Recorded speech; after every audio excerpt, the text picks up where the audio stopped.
My तो आ गोटे new face blog को आप स्वागत करुँ। आज ब्लॉग किसी निरा रही कहीं आम आसी पहुँची सारी टांगी एठारे महाप्रभुंर प्रभु श्री जगन्नाथंकर 24 बेश जोटा कि आमर महाप्रभुंर वर्ष सारा होता 24 बेश गोटे जगार आप देखा पाइबे।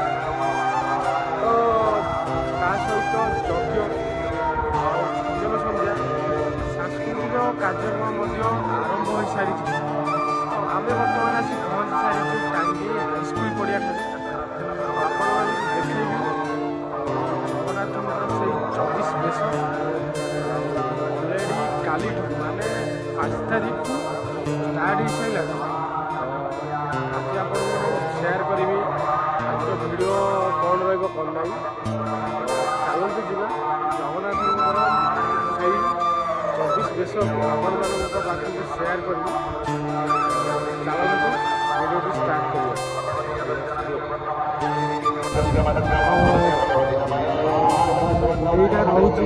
चतुर्था मूर्तिंकर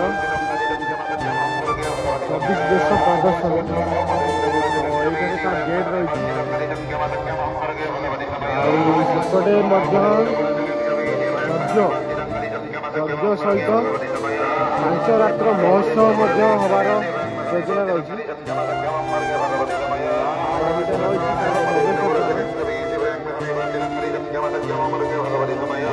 चलतु जा भितर को आपको चतुर्था मूर्ति 24 बेश आपको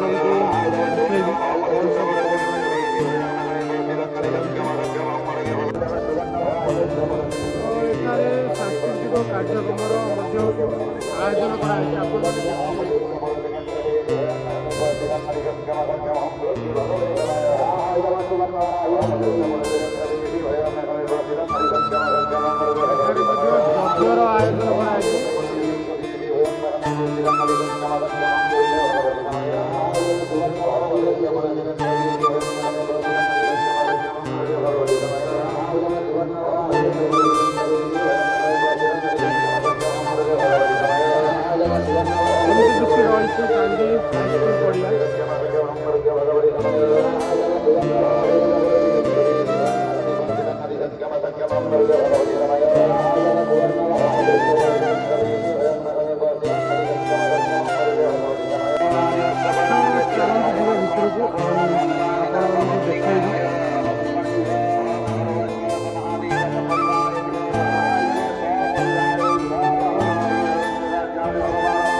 अवकाश समय प्रत्येक दिन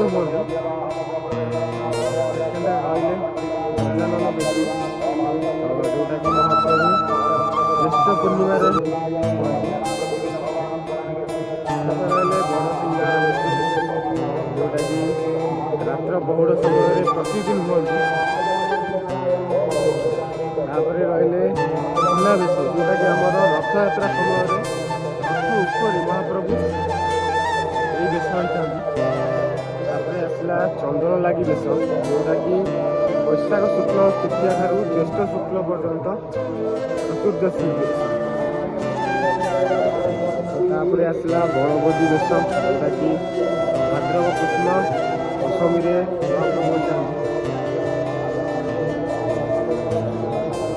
आसला कालिया दलन बेश जोटा कि भाद्रव कृष्ण एकादशी आसला प्रलम्बासन बध बेश जोटा कि कृष्ण द्वादशी हमें आसला राधा दामोदर बेश जोटा कि शुक्ल दशमी एकादशी ठार दशमी पर्यटन हमें आसला ब्राह्मण बेश जोटा कि प्रभु त्रयोदशी हमें आसला हरिहर बेश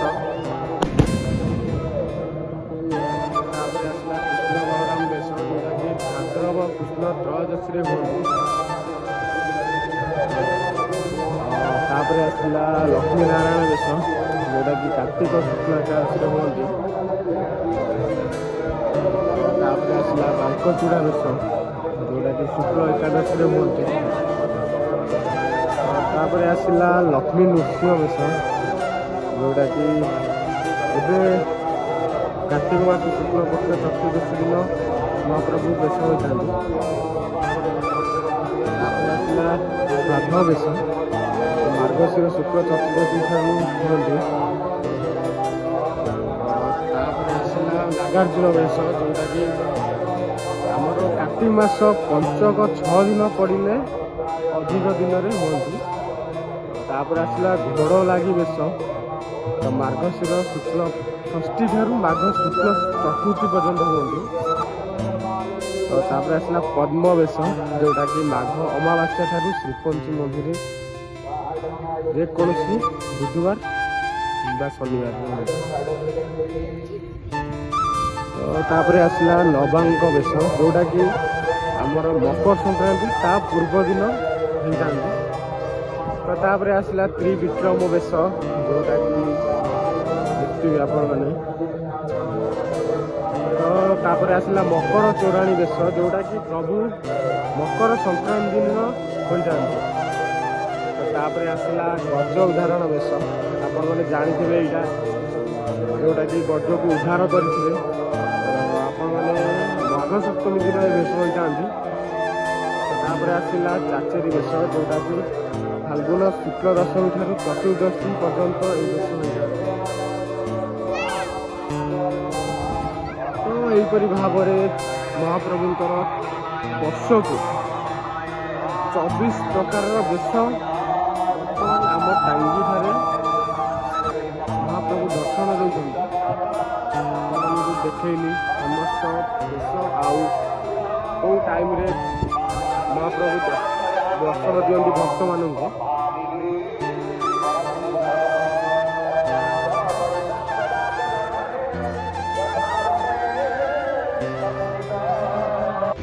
ଆଜିର ଭିଡ଼ିଓ କିଛି ଏମିତି ଥିଲା। ତ ଆମେ ଆସିଥିଲୁ ମହାପ୍ରଭୁଙ୍କର 24 ବେଶ ଦର୍ଶନ କଲୁ। ଆପଣମାନେ ଆସନ୍ତୁ। ଡେଟ୍ ରହୁଛି 5 ରୁ 9 ତାରିଖ ଯାଏ। ତା ସହିତ ଯଜ୍ଞ ଆଉ ସାଂସ୍କୃତିକ କାର୍ଯ୍ୟକ୍ରମ ମଧ୍ୟ ହେଉଛି।